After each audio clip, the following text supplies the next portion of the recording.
Il est 7h. Bonjour tout le monde. Bonjour Barthélémy Ngom. Bonjour Babacar. Le journal. Et les titres. Trajet Dakar-Gambie, problème à Farafenni, les ferries sont tombés en panne. Beaucoup de passagers ont passé la nuit à la Belle Étoile. Ils racontent leurs mésaventures dans ce journal. Présidence du groupe parlementaire libéral et démocratique, les femmes du Parti démocratique sénégalais votent Aïda Mbodj. En Assemblée générale hier, elle s'engage à faire face aux pourfendeurs de Maître Abdoulaye Wade. Et puis un ancien juge espagnol qui se prononce sur l'affaire Hissène Habré, Balthazar Garzón, donne une conférence de presse cet après-midi. C'est lui qui avait fait arrêter le dictateur chilien Augusto Pinochet. L'homme a également enquêté sur plusieurs dossiers. Les journalistes à l'école de formation pour un meilleur traitement des informations relatives aux abus sexuels. Une rencontre de 2 jours initialement prévue ce lundi, mais qui démarre finalement mercredi prochain. En attendant, RFM s'intéresse au sujet. Les abus sexuels, 84 cas de viol ont été enregistrés dans la banlieue de Dakar entre décembre 2013 et août 2015. C'est l'objet du focus de ce matin. Dans un quart d'heure, le journal des sports de Cheikh Tidiane Diagne, le dossier du jour. Nous sommes lundi. Dossier culture à suivre et puis dans une vingtaine de minutes, la revue de presse de Mohamed Ali Mouba. RFM Matin, merci d'écouter le journal. Le procès Hissène Habré, le célèbre juge espagnol Balthazar Garzón, il assiste à l'audience de ce matin, conférence de presse à 15h. Surnommé le bourreau des dictateurs, il a fait arrêter quelqu'un comme l'ancien dictateur chilien Augusto Pinochet. L'homme a également enquêté sur plusieurs dossiers, notamment l'affaire des prisonniers espagnols de Guantanamo détenus à l'époque par l'administration Bush. Joe Maron. La présence de Balthazar Garzón aux chambres africaines extraordinaires devra à coup sûr réconforter les victimes du régime de l'ancien président du Tchad, Hissène Habré. Le combat contre la corruption, le terrorisme, les crimes ont valu à ce juge espagnol une réputation mondialement connue. Balthazar Garzón est devenu un symbole de la justice internationale pour avoir fait arrêter l'ancien dictateur chilien Augusto Pinochet. C'était en 1998 à Londres, à la suite d'une plainte internationale déposée en Espagne pour génocide, terrorisme et torture. Pinochet, libéré pour des raisons de santé en mars 2000, est mort le 10 décembre 2006. Il est reproché au régime de Pinochet de multiples violations des droits de l'homme, plus de 3200 morts et disparus, plus de 38 000 torturés, des dizaines de milliers d'arrestations de dissidents, lesquels ont fait l'objet de 3 rapports et de 4 procédures judiciaires. Ce régime de dictature a poussé des centaines de milliers de Chiliens à l'exil, mais ce crime ne sera pas impuni puisque le juge Balthazar a prêté une oreille attentive à la plainte des victimes chiliennes. Aujourd'hui, sa démarche a inspiré les rescapés du régime de l'ancien homme fort du Tchad, souvent surnommé le Pinochet africain. Le tombeur de Pinochet sera donc à côté des victimes de Human Rights Watch, Amnesty International face à la presse. Dans le passé, il a traité beaucoup d'affaires ayant eu des répercussions mondiales, comme les opérations contre le narcotrafic international, le terrorisme de l'État espagnol, la répression sous la dictature des militaires argentins. Il a également enquêté en 2009 sur les accusations portées contre l'administration Bush par 4 détenus espagnols de Guantanamo. Dans ses conclusions préliminaires, Balthazar Garzón avait estimé qu'il existait un plan autorisé et systématique de torture et de mauvais traitements sur les personnes détenues sans preuve. Joe Maron, Balthazar Garzón, donc, qui donne une conférence de presse cet après-midi à 15h. Notez également que le procès de Hissène Habré se poursuit ce lundi. Il est 7h03. RFM, la radio de toute l'actualité. Direction de la police nationale, un expert certifié en sécurité aux Nations Unies plaide pour plus de stabilité. Mamadou Diouf souligne que les directeurs généraux doivent durer à ce poste. Cela, dit-il, va permettre à la police d'être plus forte et plus professionnelle. Il est au micro de Aminata Boudjabi. Anna Semou, je la connais, je connais Omar Mal. Tous les deux sont de valeureux commissaires, des gens compétents et professionnels. Si celui qui nomme aux emplois administratifs et militaires, en l'occurrence le président de la République, décide que M. X ou Mme Y va aller vers d'autres structures, les gens ne peuvent que se soumettre en tant que fonctionnaire. On n'a pas d'état d'âme normalement. Ce qu'on peut dire sur ça, peut-être, c'est la fréquence des départs au niveau de la police, des départs des chefs de la police, de la DGSN, de la police nationale depuis un certain temps. 2 ans, 3 ans, ensuite s'en va. Je pense qu'il y a un intérêt quand même à penser à l'institution, la fortifier. Il serait bon pour l'institution en soi que cette personne-là ait plus de temps pour marquer son empreinte. Il faut qu'il y ait une stabilité pour que la police puisse se fortifier, puisse se professionnaliser davantage. Elle est déjà très très professionnelle. J'en sais quelque chose parce que c'est des gens qui sont dans tous les théâtres d'opération. Il faut une stabilité dans la fonction pour que... Mamadou Diouf, par ailleurs ancien commissaire de police, faisait son entrée en politique. Il adhère à l'APR. Son meeting a eu lieu à Sagne, c'est dans la commune de Niakhar. Situation difficile, très difficile même pour les passagers à destination de la Gambie. Les ferries qui assurent la liaison Farafenni-Gambie sont tombés en panne. Conséquence, beaucoup de passagers ont dormi à la Belle Étoile. Le calvaire de ces passagers raconté par le syndicaliste Mamadou Lamine Dianté.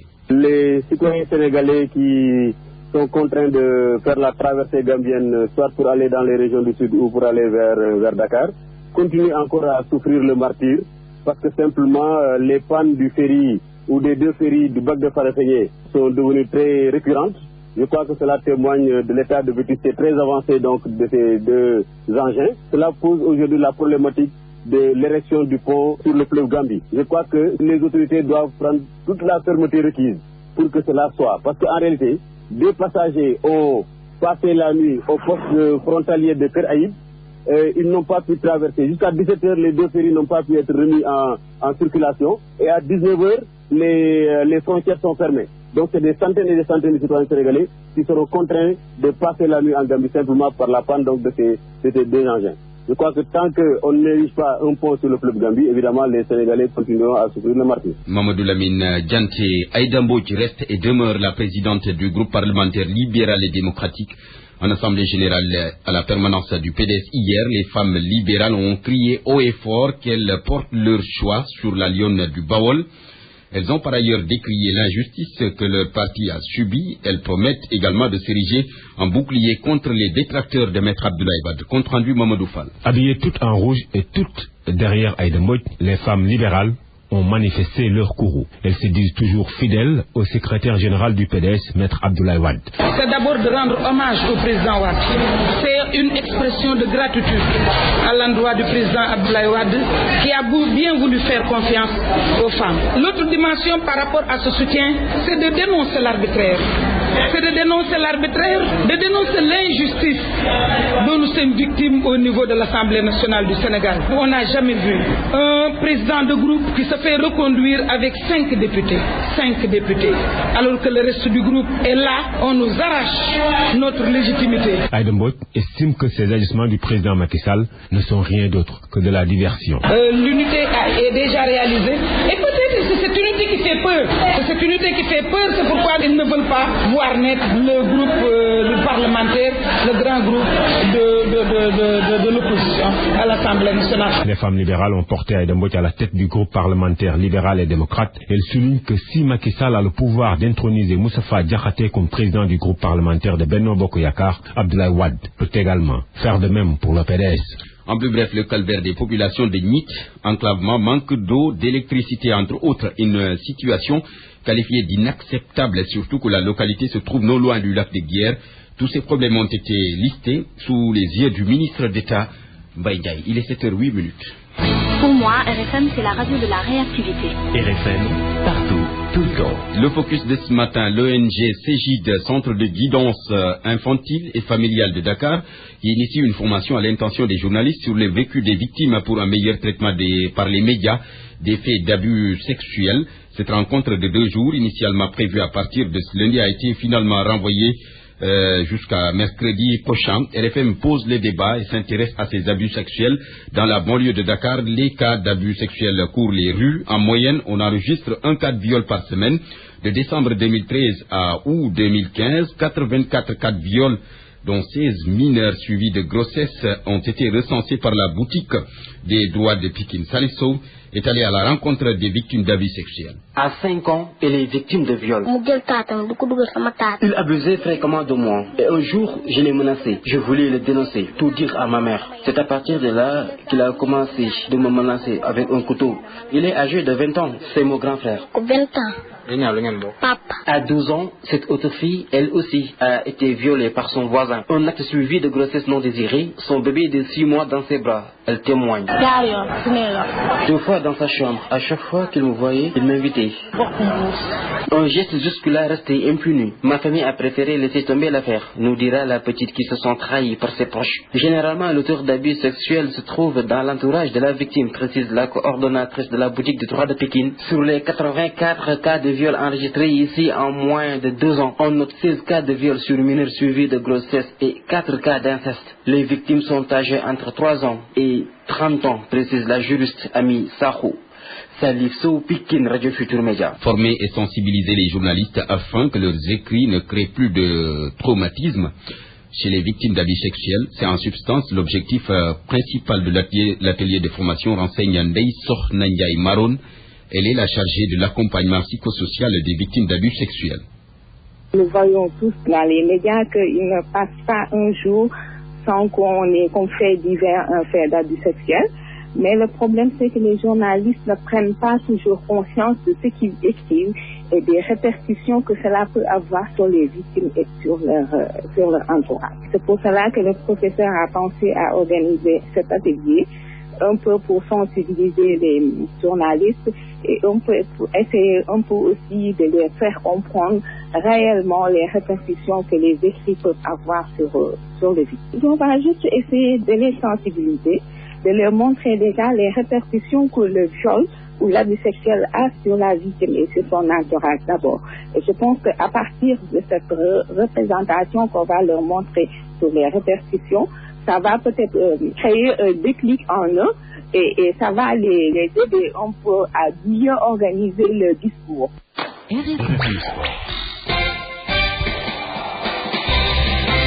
Cher Tidiane Diagne, bonjour. Bonjour, Bassine Mingom, bien remis. Oui, bien remis, oui. Merci. Du football en ouverture. Et nous parlons de la Linguère de Saint-Luc, c'est connu depuis quelques jours, qui a donc un nouveau président. Le docteur Amadou Dia a été élu samedi à l'issue de l'Assemblée générale élective de l'équipe de la capitale du Nord. Faire de la Linguère un club fort, aussi avec des joueurs de qualité. Telle est donc la première priorité du nouveau président qui va aussi remporter le championnat. Nous l'écoutons le docteur Amadou Dia au téléphone de Malal Junior Diagne. Saint-Louis attend beaucoup de nous, de l'équipe que je vais diriger, pour redresser la barre, parce que faut dire que la Linguère de Saint-Louis est un grand club, mais qui, ces 2 dernières années quand même, traverse quelques difficultés, surtout sur le plan organisationnel, mais surtout sur le plan résultat. Bon, les explications, elles sont nombreuses, parce que je peux juste en citer les départs répétés des joueurs, parce qu'à chaque fois, presque depuis 2009, depuis l'après 2009, c'est des recommencements éternels. Donc la première chose à faire, c'est d'arrêter en tout cas cette saignée, mais aussi d'aller récupérer tous nos joueurs qui sont ailleurs. Donc en tout cas, le premier chantier, c'est ça, mais également trouver les moyens, parce que vous savez, un championnat de première division, c'est pas moins de 100 millions par an. Peut-être c'est pas une chose extraordinaire, mais c'est pas également un petit morceau. Donc il va falloir mobiliser tous les Saint-Louisiens autour. Ce qui n'est pas difficile, malheureusement. Généralement les Saint-Louisiens collent à leur ville, collent également à l'équipe fanion de la ville. Donc je pense que c'est un travail qu'on va initier dès demain, parce que hier on a fait l'AG, aujourd'hui ce matin on a tenu une réunion de concertation. Maintenant, on me donne 15 à 20 jours pour faire une concertation avec le maximum de Saint-Louisiens pour mettre en place un comité directeur et un bureau pour démarrer quand même les activités économiques de. Notez que le championnat démarre à partir du 7 novembre prochain. Voilà qui nous permet de parler des Navetanes avec les compétitions qui se poursuivent aujourd'hui pour la zone 1. La zone 1, pour votre information, Barthélémy, c'est celle concernant la Médina. Il y a aussi Rebus, Niayes-Thioker et Gorée. Donc c'est une zone donc qui est là à Dakar même. Et aujourd'hui donc pour la suite des demi-finales, le Khandal de Rebus va jouer contre Santhiaba de la Médina. Ce sera à partir de 18h30 au stade Demba Diop de Dakar hier pour la première partie des demi-finales. Ngaraf de la Médina a battu l'équipe de Koussoum de la Médina aussi après donc tir au but 6-5. À l'issue du temps réglementaire, les deux équipes étaient à égalité, un but partout. Voici qui nous permet de parler des championnats européens. La France notamment qui en était hier à sa 10e journée, et l'a clôturée d'ailleurs. Le Paris Saint-Germain, Angers et Caen constituent le trio de tête. Le club parisien est largement vainqueur, largement plutôt leader hier pour la clôture donc de cette 10e journée du championnat français. L'Olympique de Marseille a fait match nul à domicile contre l'équipe de Lorient, un but partout. Score vierge entre Bordeaux et Montpellier. Rennes a été battu à domicile par l'équipe de la Côte d'Azur. Nice sur la marque de 4-1. En Angleterre, hier pour la fin de la 9e journée, Newcastle a corrigé Norwich City 6-2, mais les Magpies restent toujours dans la zone de relégation. Manchester City reste leader, suivi d'Arsenal. Manchester United arrive en 3e position. 4e West Ham United des Sénégalais Diafra Sakho et Cheikhou Kouyaté. En Italie, le leader, la Fiorentina de Babacar Xhuma, a concédé hier sa 2e défaite de la saison face à Naples 2-1. Le choc Inter de Milan, Juventus de Turin a accouché d'un match nul 0 but partout. Inter est 3e à 1 point de leader. La Fiorentina, le champion en titre, la Juventus de Turin, se situe dans le ventre mou du classement du Calcio italien. En Espagne, on avance en rang serré. 3 en tête du classement avec le même nombre de points, 18. Real Madrid, Celta Vigo et Barcelone constituent le peloton de tête. En Allemagne, c'est connu, le Bayern Munich et Dortmund dirigent le bal. 7 points de différence entre les deux formations. Barthélémy, c'est bien fini cette page des sports. Merci beaucoup, cher Tidiane Diagne. Il est 7h16. La culture. Partout, tout le temps. Merci beaucoup à Alune Diassi qui est à la technique. La culture à Kaolack, un secteur qui rencontre d'énormes difficultés, manque d'infrastructures, peu de promotion pour les acteurs qui conjuguent le mal-vivre au quotidien. Et pourtant, Ibrahim Diamé, le Saloum regorge de plusieurs talents. C'est le dossier culture de ce lundi. Dans la commune de Kaolack, disons, la culture est le parent pauvre des compétences transférées aux collectivités locales. Les acteurs culturels déplorent l'insuffisance de salles de spectacle. Selon Alassane Ba, artiste comédien, membre de la troupe ATI, Atelier Théâtre Imaginé, les difficultés sont nombreuses. Et la première, c'est d'avoir une salle de théâtre digne de son nom, parce qu'on n'a pas beaucoup de lieux pour exercer notre métier. On a juste la salle de l'Alliance. Et pendant l'hivernage, on ne peut pas pratiquer notre activité dans cette salle à ciel ouvert. L'autre salle que nous avons ici à Kaolack, c'est au centre culturel, et l'acoustique de la salle ne nous permet pas vraiment de faire notre travail comme il faut. Notre premier problème donc, c'est un lieu où répéter ou bien lieu pour pouvoir produire nos spectacles. El Haj Abdourahmane Diaye dit Kabila, membre de la même compagnie théâtrale, estime par contre que ce ne sont pas les cadres qui manquent, mais c'est leur équipement aussi bien en matériel qu'en personnel qualifié qui fait défaut. Par rapport aux autres régions, moi je dis que Kaolack ça va. Tout ce qui manque, c'est l'équipement donc de ces cadres. Parce que aussi installer un gros bâtiment comme ça, peut-être des fois même il n'y a pas un personnel, comme si je prends le cas du centre culturel qui est plus officiel, il n'y a que 2 fonctionnaires ou 3 fonctionnaires de l'État. Alors que c'est des structures qui doivent avoir vraiment une équipe très disponible et bien formée pour répondre à la problématique ou à la cause des artistes locaux. Mais malheureusement, ces cadres donc ne disposent pas de matériel, ne sont pas bien équipés, ou des fois même s'il y a un tout petit peu d'équipement, l'entretien donc pose problème. Kabila s'apitoie sur le sort des artistes. La ville de Kaolack regorge beaucoup d'artistes talentueux, mais le métier ne les nourrit pas, déplore-t-il. Il y a beaucoup de troupes théâtrales, il y a beaucoup de troupes de danse, des percussionnistes, des chanteurs donc qui excellent un peu partout. Mais malheureusement, c'est des gens, vous m'excusez du terme, qui sont pauvres. Pourquoi pauvres? Parce que donc ce qu'ils font ne les rapporte pas beaucoup. La culture, une compétence transférée, Alassane Ba appelle les collectivités locales à soutenir les artistes. Ce qui concerne les subventions pour aider les troupes théâtrales qui sont ici à Kaolack, parfois on est confronté à beaucoup de problèmes et nous n'avons pas beaucoup de moyens, alors que nous savons que la culture fait partie des compétences transférées. Du côté de la mairie, pourtant, à en croire Cheikh Ndaw, 4e adjoint au maire et chargé de la communication de l'institution, beaucoup d'efforts ont été faits cette année par la mairie. Tous les activités de la commune de Kaolack sont subventionnés par la mairie de Kaolack cette année. La touche apportée était de leur demander de nous mettre à notre disposition un un agenda culturel, ce qui nous permettra en dehors des subventions de savoir les activités phares. Mieux encore, selon toujours Cheikh Ndaw, la mairie est dans une dynamique de rénovation de certaines infrastructures relevant de sa compétence. Au niveau de la mairie, nous avons jugé nécessaire de réhabiliter l'arène comme planétaire de verdure. Et en plus, nous avons décidé cette année, c'est le débat durant ce secteur, de voir comment rendre opérationnel les foyers par le biais du participatif. C'est-à-dire cibler quelques foyers et essayer d'investir pour les rendre fonctionnels. La mairie de Kaolack rappelle au gouvernement de Macky Sall les promesses qu'il avait faites à l'occasion du Conseil des ministres décentralisé tenu à Kaolack, d'autant plus que la région accueille du 9 au 12 décembre prochain le Festival des Arts et de la Culture. Ibrahim Djamé, Kaolack, Radio Futur Média.